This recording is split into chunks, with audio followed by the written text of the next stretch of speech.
अस्सलाम वालेकुम। आज हम एक नए टॉपिक के साथ आज का हमारा जो टॉपिक है वो बहुत ज़्यादा इंपॉर्टेंट टॉपिक है इन इकोनॉमिक्स, यानी इकोनॉमिक्स में इसकी बहुत ज़्यादा इंपॉर्टेंस है। इसका क्या नाम है, हमारे टॉपिक का नाम है जी इन्फ्लेशन। इन्फ्लेशन क्या होता है हम इसको डिटेल से पढ़ेंगे और इन्फ्लेशन के कॉजेज़ क्या हैं उनको एनालाइज करेंगे, डिस्कस करेंगे। सबसे पहले मैं आपको बताती चलूँ कि इन्फ्लेशन का उर्दू में अगर मैं आपको नाम बताऊँ तो इसको उर्दू में कहा जाता है अफरात ज़र। अब अफरात ज़र या इन्फ्लेशन होता है कि जब भी हमारी इकोनॉमी में कंटिन्यूसली राइज़ हो रही है हमारी प्राइस लेवल, यानी मैं आपको कहूँ कि हमारी इकोनॉमी में किसी भी चीज़ की प्राइस में लगातार इंक्रीज़ आ रहा है। अब वो किसी एक चीज़ की प्राइस नहीं हो सकती, वो पूरी एग्रीगेट टोटल प्राइस लेवल्स होता है। ठीक है, जैसे मैं आपको कहूँ कि हमारी इकोनॉमी में शुगर की प्राइसेस राइज़ हो रही हैं, हमारी इकोनॉमी में पेट्रोल की प्राइस राइज़ हो रही हैं, हमारी कंट्री में ऑयल की प्राइस राइज़ हो रही हैं। तो सब चीज़ों में लगातार इंक्रीज़ आ रहा है, कंटिन्यूसली राइज हो रही हैं, उनमें ड्रॉप नहीं आ रहा है, वो लगातार बढ़ रही हैं। तो मैं उसे सिंपल टर्म में कहूँगी continuously rise in the general price level. इसमें क्या होता है, हमारी इनकम उतनी रहती है लेकिन प्राइजेज़ में इंक्रीज़ आता रहता है। अब हम इसको एक एग्जांपल से अंडरस्टैंड करते हैं। लाइक मैं आपको कहूँ कि मेरे पास 100 रुपीज़ हैं और एक आइसक्रीम की प्राइस 20 है। 100 रुपीज़ मेरे पास है, आइसक्रीम की प्राइस 20 है। जब मैं मार्केट में जाऊंगी अपनी गुड को बाय करने जाऊंगी तो टोटल कितनी आइसक्रीम्स आएंगी, 100 में 5 आइसक्रीम्स। अब आइसक्रीम की प्राइस इंक्रीज़ होके 20 से हो गई है 50। इनकम मेरी तब भी सेम है, रुपीज़ मेरे पास तब भी उतने हैं, 100 ही हैं इनकम मेरी, यानी मेरे पास अभी भी 100 रुपीज़ हैं। प्राइजेस बढ़ गई हैं, तो अगर अब मैं बाय करने जाऊंगी, पहले जो 100 रुपीज़ में मेरी 5 गुड्स आती थी क्योंकि प्राइस 20 थी, अब वही 100 रुपीज़ होते हुए प्राइस 50 हो गई। मेरे पास कितनी गुड्स आ रही हैं, ओनली 2। तो इससे क्या फ़र्क पड़ता है, प्राइजेस में इंक्रीज़ हो गया, इनकम हमारी सेम रही, प्राइजेस में हमारा राइज़ हो गया। उससे क्या होगा, हमारी परचेजिंग पावर वो ड्रॉप हो गई। सिंपल मैं आपको बताऊँ कि इनकम सेम है, प्राइजेस राइज़ हो गई। प्राइजेस जब भी किसी चीज़ की बढ़ती हैं तो वैल्यू ऑफ मनी या परचेजिंग पावर, वो हमारी परचेजिंग पावर कम हो जाती है। क्यों कम हो जाती है, क्योंकि वो अब उससे कम गुड्स बाय कर रहा है। हम कहते हैं ना, पैसे में कोई वैल्यू ही नहीं रही। पहले जो हम चीज़ इतने में बाय करते थे, अब उसमें पैसे उतने ही पैसों में हमारी कम चीज़ आ रही है। इसकी एग्जांपल्स आपने अपने पुराने लोगों से सुनी होगी कि वो कहते थे कि हमारे दौर में इतने प्राइजेस में इतनी ज़्यादा चीज़ें आ जाती थी, अब के पैसे में तो कोई वैल्यू ही नहीं, पैसे की कोई वैल्यू ही नहीं रही। अब हमारी प्राइजेस, क्योंकि क्या हुआ है, हमारी प्राइजेस में इंक्रीज़ आया है। प्राइजेस में इंक्रीज़ होने की वजह से हमारी purchasing power, value of money decrease हो गई। क्यों डिक्रीज़ हो गई, क्योंकि प्राइस राइज हो गई। पहले जो हम 5 गुड्स बाय कर रहे थे, प्राइजेस ज़्यादा होने से हम कहेंगे अब हम 2 गुड्स बाय कर रहे हैं। तो सिंपल मैं वो कहूँ, किसी भी चीज़ की लगातार इंक्रीज़ होता जाए तो हम उससे कहेंगे कि ये मुल्क में इन्फ्लेशन हो रही है, हमारे मुल्क में अफरात ज़र हो रही है, यानी इंक्रीज़ हो रहा है लगातार हमारी प्राइजेस में। अच्छा, अब हम एक और इकोनॉमिस्ट के मुताबिक देखते हैं कि वो इन्फ्लेशन को किस तरह डिफ़ाइन करते हैं। तो हम ले लेते हैं सिल्वरमैन की definition. Inflation term given to the expansion of money supply result as rise in the general price level. वो सिल्वरमैन किस तरह से डिफ़ाइन करते हैं, वो कहते हैं जब भी किसी इकोनॉमी में मनी सप्लाई बढ़ती है तो उसकी वजह से प्राइजेज़ में, जनरल प्राइजेज़ में इंक्रीज़ आता है, ओवरऑल सब चीज़ों की प्राइजेज़ में इंक्रीज़ आता है। अब मनी सप्लाई क्या है, money supply total quantity of money है जो कि स्टेट बैंक प्रिंट कर रहा है। यानी मुल्क में अगर मनी सप्लाई बढ़ जाएगी तो हमारी प्राइजेस इंक्रीज़ हो जाएंगे। अब इसको हम डिटेल से एनालाइज करते हैं कि वो कौन सी चीज़ें हैं जो कि इन्फ्लेशन का सबब बनती हैं, कोजेज़ हैं इन्फ्लेशन का, उनको हम डिटेल से डिस्कस करते हैं। और अब हम सबसे पहला कोजेज़ ऑफ इन्फ्लेशन देखते हैं कि वो कौन सी वजह है जिनकी वजह से हमारी इन्फ्लेशन बढ़ती है, हमारे मुल्क में प्राइजेस का लेवल इंक्रीज़ होता है, ओवरऑल हमारी प्राइजेस का लेवल इंक्रीज़ होता है। ठीक है, सबसे पहले हम देख लेते हैं डिमांड पुल इन्फ्लेशन, जिसकी वजह से डिमांड पुल यानी हमारी डिमांड की वजह से जिसमें इन्फ्लेशन बढ़ रही है। अब हम किस तरह किसी चीज़ की डिमांड करें कि इन्फ्लेशन बढ़े। सबसे पहले मैं आपको बताऊँ, हम एज्यूम कर लेते हैं स्टेप बाय स्टेप हमने चलना है। सबसे पहले फर्स्ट स्टेप क्या होगा कि मनी सप्लाई इंक्रीज़ हो गई, यानी गवर्नमेंट ने बहुत ज़्यादा पैसे प्रिंट कर लिए हैं, हमारे मुल्क में क्वांटिटी ऑफ मनी यानी मनी सप्लाई बढ़ गई है। जब लोगों के पास बहुत ज़्यादा पैसा आ जाएगा, वो क्या करेंगे, ठीक है, सिंपल जाएंगे डिमांड ऑफ गुड्स को इंक्रीज़ कर देंगे। लाइक अगर मैं कहूँ मेरे पास बहुत ज़्यादा एकदम से पैसा आ जाए, मैं एग्जांपल दूं कि आसमान से बारिश हुई, पैसे गिर गए और मैंने पैसे उठा लिए, मेरे पास बहुत ज़्यादा पैसा आ गया। अब मैं क्या करूँगी, पहले जो मैं 2 गुड्स बाय कर रही थी, मैं फ़ौरन मार्केट में जाऊँगी और मैं कहूँगी नहीं, अब तो मेरे पास पैसा ज़्यादा है, 2 की बजाय मैं 7 गुड्स को बाय करूँ। डिमांड 4 गुड्स मैं अपनी बढ़ा दूँगी। ठीक है। जैसे ही मैं अपनी डिमांड ऑफ गुड्स बढ़ाऊंगी, क्योंकि मार्केट में तो आउटपुट उस तरह ग्रो नहीं हुई भी, उनके पास तो उतनी ही क्वांटिटी है, उन्होंने सबको प्रोवाइड करनी है, आउटपुट सेम है, तो वो क्या करेंगे, रिटर्न में इंक्रीज़ कर देंगे प्राइसेस को। ठीक है। जब भी मनी सप्लाई इंक्रीज़ हो, उसकी वजह से क्या करूँगी, मैं अपनी डिमांड इंक्रीज़ कर दूँगी। मेरे पास डिमांड पैसे ज़्यादा आ गए हैं, मेरे पास क्वांटिटी ऑफ मनी ज़्यादा होगी। मैं पहले अगर 2 गुड्स की डिमांड कर रही थी, तो अब मैं 5 गुड्स की डिमांड करूँगी।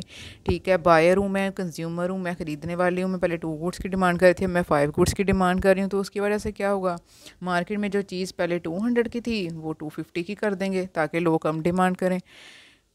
200 की पहले प्राइस थी, अब प्राइजेज़ हो गई इंक्रीज़, 200 टू 250 प्राइस इंक्रीज़ हो गई। तो जब भी मैं आपको कहूँ डिमांड की वजह से हमारे पास मनी सप्लाई ज़्यादा हो गया, पैसा ज़्यादा आ गया, उसकी वजह से हम अपनी डिमांड करेंगे। डिमांड ज़्यादा करने की वजह से हमारी प्राइसेस में जो इंक्रीज़ आएगा, हम सिंपल उसे कहेंगे डिमांड पुल इन्फ्लेशन, यानी डिमांड की वजह से हमारे मुल्क में इकोनॉमी में इन्फ्लेशन हुई है। अब हम इसकी एग्जांपल ले लेते हैं कि अब डिमांड करने वाले कौन हैं जिनकी वजह से इन्फ्लेशन होती है मुल्क में। सबसे पहले ले लेती हूँ मैं एक कंज्यूमर, ख़रीदने वाली। मैंने गुड को बाय करना है, मैं जब बहुत ज़्यादा डिमांड कर दूंगी तो सिंपल उसकी वजह से क्या होगा, प्राइस लेवल इंक्रीज़ हो जाएगा। इसी तरह मेरे अलावा एक तो मैं हूँ डिमांड करने वाली, इसी तरह गवर्नमेंट भी डिमांड करती है गुड्स को। लाइक मैं अगर आपको कहूँ, गवर्नमेंट ने कोई न्यू प्रोजेक्ट स्टार्ट किया है और उसके लिए बहुत ज़्यादा उसे गुड्स चाहिए, तो जब भी कोई गवर्नमेंट नया प्रोजेक्ट स्टार्ट करती है बहुत बड़े लेवल का, तो उसके लिए वो अपनी डिमांड को बहुत ज़्यादा इंक्रीज़ कर देती है। गवर्नमेंट ने नया प्रोजेक्ट स्टार्ट किया, ठीक है, क्या स्टार्ट किया, प्रोजेक्ट। अब प्रोजेक्ट को स्टार्ट करने से डिमांड गुड्स की बहुत ज़्यादा बढ़ जाएगी, और जब बहुत ज़्यादा लोग गवर्नमेंट डिमांड करेगी तो उसके रिटर्न में प्राइस लेवल बढ़ जाएगा। ठीक है। हम सबसे ज़्यादा डिमांड क्यों करें, मैं डिमांड ज़्यादा क्यों करें, गवर्नमेंट डिमांड क्यों करिए, क्योंकि इकोनॉमी में मनी सप्लाई बहुत ज़्यादा बढ़ गई है। तो अगर मैं सिंपल आपको कहूँ कि जब भी किसी इकोनॉमी में मनी सप्लाई ज़्यादा होने की वजह से लोग डिमांड ज़्यादा करें, तो मैं कहूँगी मुल्क में इन्फ्लेशन होगी। इसी की इन्फ्लेशन यानी कॉस्ट की वजह से, जब भी हमारी इन्फ्लेशन में राइज आएगा, कॉस्ट होता है हमारी लागत, यानी हमारा खर्चा किसी भी चीज़ पर हो रहा है, जब वो बहुत ज़्यादा होने लग जाएगा तो हम क्या करेंगे कि उसकी वजह से हमारी अगर इकोनॉमी में इन्फ्लेशन यानी प्राइजेस बढ़ जाएं, तो हम उसे कहेंगे कॉस्ट पुल इन्फ्लेशन। अब हमें सिंपल अंडरस्टैंड करते हैं। लाइक अगर मैं आपको कहूँ मेरी एक फैक्ट्री है और मैं वहाँ सप्लाई गुड्स प्रोड्यूस कर रही हूँ, मैं ले लेती हूँ फॉर एग्जांपल मैं बैग प्रोड्यूस कर रही हूँ। पहले मेरी कॉस्ट आ रही थी 20,000, अब मेरी जो बैग तैयार करने में कॉस्ट लग रही है, मैं आपको एग्जांपल दूँ तो वो हो गई 30,000, यानी मेरी कॉस्ट बढ़ गई। तो मैं क्या करूँगी, जैसे मेरी कॉस्ट बढ़ेगी तो मैं कहूँगी नहीं, अब तो ये मुझे फ़ायदा नहीं हो रहा है क्योंकि मेरी कॉस्ट बढ़ गई है, तो मैं क्या करूँगी, उसका बर्डन्स कंज्यूमर पर शिफ्ट कर दूँगी। ठीक है। जो बैग पहले मैं 400 का आपको दे रही थी कंज्यूमर्स को, मैं अब वो बैग की प्राइस 500 कर दूँगी। प्राइस पहले 400 थी, अब मैं 500 कर दूँगी। मैं अपने पर बर्डन को नहीं बर्दाश्त करूँगी, मैं उसे कन्वर्ट कर दूँगी कंज्यूमर से, और कंज्यूमर से मैं वो चार्ज कर दूँगी। कंज्यूमर को मैं कहूँगी कि पहले भाई ये बैग 400 का था, अब मेरी कॉस्ट बहुत ज़्यादा आ रही है, तो मैंने तो अब ज़्यादा चार्ज करना है, मैं उसकी प्राइस को ज़्यादा कर दूँगी, 400 की बजाय 500 कर दूँगी। क्या करूँगी, राइज इन प्रोडक्शन कॉस्ट, पहला स्टेप। चार्ज फ्रॉम कंज्यूमर से मैं चार्ज करूँगी, कॉस्ट को मैंने खुद पे नहीं आने देना, उससे कंज्यूमर से चार्ज करना है, प्राइजेज उसके बदले में ज़्यादा हो जाएंगी। अब मेरी कॉस्ट किसी एक तरह मेरे रॉ मटेरियल्स की कॉस्ट भी बढ़ सकती है, यानी बैग तैयार करने में मेरी अगर जो गुड्स चाहिए हों उनकी प्राइजेस बढ़ गई हैं, कॉस्ट ज़्यादा आ रही है, तो मैं बैग की प्राइजेस को ज़्यादा कर दूँगी। इसी तरह मेरे पास जो वर्कर्स काम कर रहे हैं फैक्ट्री में, वो एक बंदा भी हो सकता है, 10 बंदे भी हैं जो मैंने हायर किए हुए हैं पर्सनस, वो मुझसे डिमांड करें कि भाई आप हमें सैलरी ज़्यादा करें, हमारी वेजेस को ज़्यादा करें, तो जब भी वो मेरे से मेरी वेजेस को अपनी वेजेस को ज़्यादा करने की डिमांड करेंगे, तो उसके रिटर्न में मैं ठीक है, मैं कहूँगी ठीक है, मैं आपकी वेजेस बढ़ा देती हूँ।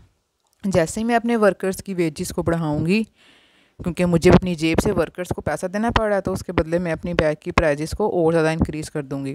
500 था 600 कर दूँगी, क्योंकि अब तो मेरा खर्चा और ज़्यादा आ रहा है, मेरी कॉस्ट बढ़ गई। तो फिर इंपोर्ट अगर मैं आपको कहूँ कि गवर्नमेंट बाहर से कोई चीज़ इंपोर्ट करवा रही है, जैसे हम सबको पता है टी इस्तेमाल हो रही है, हम चाय पी रहे हैं, टी उसमें इस्तेमाल हो रही है, तो वो टी हमारी इंपोर्ट होती है बाहर के मुल्कों से। अगर उसकी प्राइजेस हमारी कॉस्ट बढ़ गई है, बाहर के मुल्क से आने में हमारी टी को मंगवाने की वहाँ पे प्राइजेस ज़्यादा हो गई हैं, हमारी कॉस्ट आने जाने की जो मंगवाने में लग रही है वो ज़्यादा हो गई है, तो हम क्या करेंगे, इंपोर्ट की प्राइजेस ज़्यादा होने से हम यहाँ पर भी अपने मुल्क में उसकी प्राइजेस ज़्यादा कर देंगे। जैसे मैं आपको एग्जांपल दूँ, 1 kg आप ले लें टपाल टी, पहले वो थी फॉर एग्जांपल 800 की, अब मैंने उसे 1400 का कर दिया, क्योंकि मेरी इंपोर्ट आने में ज़्यादा खर्चा लग रहा है, मेरी कॉस्ट बढ़ गई, तो मैं क्या करूँगी, हाई प्राइजेज़ ऑफ इंपोर्ट की वजह से अपने कंट्री में प्राइजेज़ को बढ़ा दूँगी। तो ये वो वजूहत थी जिसकी वजह से कॉस्ट हमारी बढ़ती थी, तो हम सिंपल कहते थे कि हमने प्राइजेज़ को बढ़ा दिया। यहाँ पर एक बहुत इंटरेस्टिंग टॉपिक इसी से रिलेटेड मैं आपको बताती हूँ, वो है जी हमारा वेज प्राइस स्पाइरल। वो क्या होता है हम उसको डिस्कस करते हैं सिंपल। उसका एक नाम है वेज प्राइस स्पाइरल। ये एक रिंग की तरह होता है। अब क्या होगा, जब भी किसी मेरी फैक्ट्री है, ठीक है, फैक्ट्री है मेरी, वहाँ मेरी अब कॉस्ट बढ़ गई, ठीक है। कैसे बढ़ गई, वर्कर्स मेरे पास जो काम कर रहे थे उन्होंने कहा कि हमारी वेजेस को बढ़ाएं, मैंने उनकी वेजेस बढ़ा दी। जैसे मैंने उनकी वेजेस बढ़ाई, मैंने अपने बैग की प्राइजेस ज़्यादा कर दी, यानी इन्फ्लेशन कर दी, गुड्स की प्राइजेस बढ़ा दी। वेज के ज़्यादा होने से प्राइजेस ज़्यादा हो गई, ठीक, वेज ज़्यादा हो रही है, प्राइजेस ज़्यादा कर दें उसके रिटर्न में। अब क्या होगा, जैसे ही प्राइजेस ज़्यादा होंगी, ये पर्सनस जो मार्केट जाकर वो ख़रीद रहे थे, मेरे वर्कर जो मार्केट जाके गुड़ खरीद रहे थे, वो कह रहे हैं भाई अब तो बड़ी महंगाई हो गई है, अब तो प्राइजेस ज़्यादा हो गई हैं, आप हमारी वेजेस और बढ़ाएं। जैसे ही मैं उनकी वेज को इंक्रीज़ कर दूँगी दोबारा W2 पर, ठीक है, मैं क्या करूँगी, वेज बढ़ा दी, मैं प्राइस ज़्यादा बढ़ा दूँगी। अब यही वर्कर जब जाके वो डिमांड करेंगे गुड्स को बाय करने का, वो मार्केट में जाते हैं, वो कहते हैं भाई अब तो प्राइस और ज़्यादा इंक्रीज़ हो गई है, अब आप हमारी वेज बढ़ा दें। जैसे मैं वेज बढ़ा दूँगी, W3 कर दी, फिर प्राइस ज़्यादा कर दूँगी। तो यानी इसी तरह हमारा सर्कल चलता रहता है। वेजेस बढ़ाई, प्राइस बढ़ी, वेजेस बढ़ाई, प्राइस बढ़ गई, वेजेस बढ़ाई, प्राइस बढ़ गई। तो इसे सिंपल टर्म में मैं कहूँगी ये है जी हमारा वेज प्राइस स्पाइरल, यानी एक दूसरे पे डिपेंड कर रही हैं। जैसे वेज बढ़ती है प्राइस बढ़ जाती है, प्राइस बढ़ती है वेज बढ़ जाती है। तो इसे हम सिंपल टर्म में कहेंगे वेज प्राइस स्पाइरल। इस टॉपिक से रिलेटेड आपका कोई भी क्वेश्चन हो तो आप कमेंट सेक्शन में पूछ सकते हैं। उम्मीद है इस लेक्चर को आपको अच्छी तरह समझ आई होगी। वीडियो सुनने के लिए शुक्रिया।